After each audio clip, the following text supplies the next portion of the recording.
సమస్యలు మనం ఇప్పుడే చూసాము, దాని గురించి చర్చించాము. దాన్ని ఎదుర్కోవడానికి డిపార్ట్మెంట్ పునర్వ్యవస్థీకరణ జరిగే అవసరం ఎంతైనా ఉందని మేము భావిస్తున్నాం. Revamping of the sum areas of the department. ఉదాహరణకు 1980-90 ప్రాంతంలో మనకు నక్సలైట్ల సమస్య చాలా ఉంది. సో దానికి అనుగుణంగా అప్పుడు గ్రే హౌండ్స్ SIBని క్రియేట్ చేశాం. చాలా సమర్థవంతంగా వారు దేశంలో అందరికీ ఆదర్శనీయంగా వ్యవహరించి, ఇప్పుడు మన అదృష్టం మనము ఆ సమస్య ఏదైతే ఉందో దాదాపుగా పూర్తిగా నిర్మూలించడం జరిగిందని మనం భావించవచ్చు. అటువంటి పరిస్థితుల్లో మళ్ళీ అక్కడ ఉన్న సిబ్బంది అదే స్థాయిలో మరి కంటిన్యూ చేయడం కూడా కరెక్ట్ కాదు. ఇప్పుడు మనకు కొత్త సమస్యలు వచ్చాయి, నేను ఇప్పుడైతే చెప్పాం. సో ఎప్పుడైనా ఏ ప్రభుత్వంలోనైనా రిక్రూట్మెంట్ అనేది చేసుకుంటూ పోలేం. అంటే పూర్తి స్థాయిలో అన్ని వేకెన్సీస్ ఫిల్అప్ చేసుకొని మేము మా స్థాయిలో ఏ విధంగా కూడా పునరాలోచించి కొద్దిగా ఇన్నోవేటివ్గా ఆలోచించి ఎక్కడెక్కడ అవసరమో దాన్ని రీడిప్లాయ్మెంట్ చేసుకుంటూ రీఅడ్జస్ట్మెంట్ చేసుకుంటూ మేము కూడా ముందు వెళ్ళే అవసరం ఉంది. సో ఈ పునర్సమీక్ష ఏదైతే ఉందో ఈ యూనిట్స్ గురించి ఎక్కడెక్కడ స్ట్రెంథన్ చేయాలి. నేను ACBలో VNDలో పనిచేసిన నేను చూశాను. ప్రతి ఒక్క ఇన్స్పెక్టర్కి ఒక కానిస్టేబుల్ కూడా ఉండడు అక్కడ ఈ కేసులు జరిగినప్పుడు. మీరు చూస్తుంటారు కేసులు జరిగినప్పుడు, కానీ ఎంత కష్టం అవుతుందో అక్కడ నేను కూడా చూశాను. అదేవిధంగా VND లాంటి సంస్థ, CID లాంటి సంస్థలు, ఇవన్నీ చాలా ముఖ్యం మాకు డిపార్ట్మెంట్కి. కానీ కొన్ని సంవత్సరాల పాటు అవి కొద్దిగా దాని పనితీరు అనేది సరిగా లేకపోవడం, అక్కడ సరైన సిబ్బంది ఉండకపోవడం, అవన్నీ కూడా మళ్ళీ దాన్ని పునర్నిర్మించి ముందుకు వెళ్ళే అవసరం ఎంతైనా ఉంది.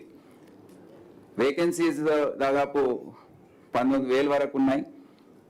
సో ముఖ్యమంత్రి గారు, డిప్యూటీ సీఎం గారు కూడా ఏం చెప్పారంటే, ఈ మొత్తం మీరు పునర్వ్యవస్థీకరించండి. ఎక్కడైతే అన్నెసరీగా అటాచ్మెంట్స్ ఉన్నాయో, అన్నెసరీగా డిప్లాయ్మెంట్స్ ఉన్నాయో, ఎక్కడైతే అవసరం లేదో మీరు అందరు కూర్చొని ఆలోచించండి. ఒక నిర్ణయానికి రండి, ఎక్కడ మన ఫోకస్ ఏరియాస్ ఏంటి. కొద్ది రోజుల ముందు రిట్రీట్ జరిగింది. దాంట్లో యువ అధికారులు వారి ఐడియాస్ కూడా తెలియజేశారు. మనకు ముందు వచ్చే రోజుల్లో ఏమేమి సమస్యలు వస్తున్నాయి, దాన్ని ఏ విధంగా ఎదుర్కోవాలి, ఏమేమి చేయాలనేది కూడా వారు చెప్పడం జరిగింది. అవన్నీ కూడా ఒక ప్రెజెంటేషన్ లాగా 6 గ్రూప్స్ ఇచ్చారు. సో అవి కూడా మేము పరిగణలోకి తీసుకొని ఈ క్యాల్కులేషన్ ఆఫ్ దీస్ వేకెన్సీస్ ఇప్పటికే 5,000 మంది కోసం అంగీకారం తెలియజేశారు. మిగతా మీరంతా సమీక్షించి దాని తర్వాత ఒక కరెక్ట్ ఫిగర్ తీసుకొని రండి అని చెప్పడం జరిగింది. సో తప్పకుండా మేము ఆ దిశలో పయనిస్తాం.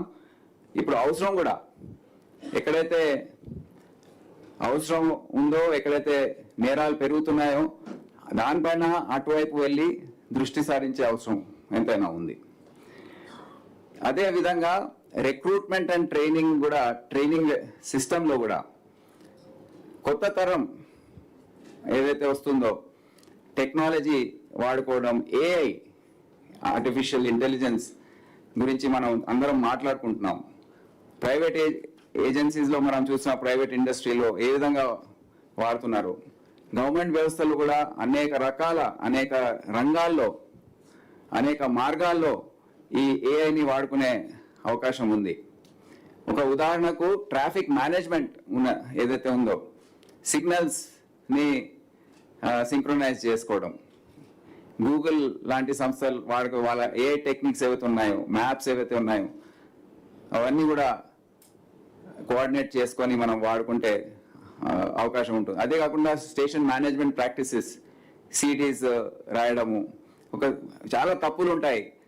కోర్ట్ కేసెస్ ఏవైతే ఉన్నాయో కొన్ని సంవత్సరాల తర్వాత దాని ట్రయల్ స్టార్ట్ అయినప్పుడు చిన్న లోపాలతో కష్టపడి నేరస్తుల్ని పట్టుకున్న తర్వాత ఛార్జ్ షీట్స్ వేసిన తర్వాత కూడా అవి కొట్టేయడం జరుగుతుంది. కొత్త చట్టాలు ఏవైతే వచ్చాయో బిఎన్ఎస్ఎస్ దానికి అనుగుణంగా మేము కూడా ఏ విధంగా అడ్వాన్స్ టెక్నాలజీ ఈ ఏఐ ఇటువంటి టూల్స్ ఏవైతే ఉన్నాయో ఎంతవరకు ఫస్ట్ రెస్పాండర్ లాగా ఉండి డ్రోన్స్ వచ్చే ట్రాఫిక్ మేనేజ్మెంట్లోనే కాదు డిజాస్టర్ మేనేజ్మెంట్లో కూడా డ్రోన్స్ని ఏ విధంగా వాడుకోవచ్చు అనేది కూడా మేము పరిశీలించబోతున్నాం. ఇంకో అంశం మా డిపార్ట్మెంట్ అంతర్గత విషయము. డిపార్ట్మెంట్లో ఏదైతే సాంప్రదాయాలు ఉన్నాయో మర్యాదలు ఉన్నాయో అవన్నీ కూడా మరోసారి అందరికీ తెలియజేసి, ఎందుకంటే నేను ఈ మధ్య చూస్తున్నాను కొద్దిగా అధికారుల్లో సమన్వయ లోపం, ఏవైతే కోఆర్డినేషన్స్ అవసరమో చిన్న చిన్న కర్టసీస్ అవసరమో అవన్నీ కూడా సన్నగిల్లుతున్నాయి. కానీ మా డిపార్ట్మెంట్ ఎటువంటిదంటే ఈ పూర్తి యూనిఫామ్ డిపార్ట్మెంట్స్లో ఇది చాలా ముఖ్యమవుతుంది. ఒక మంచి రిజల్ట్ తీసుకురావాలంటే అందరూ సమన్వయంతో పనిచేయాలి, అందరూ ఒకరినొకరు కలుపుకొని ముందుకు వెళ్ళే అవసరం ఉంటుంది. కనుక ఈ సాంప్రదాయాలు ఏవైతే ఉన్నాయో అవన్నీ కూడా మరోసారి వారికి తెలియజేసి అవన్నీ అమలు అయ్యేటట్టు మేము చర్యలు తీసుకుంటామని తెలియజేస్తాం.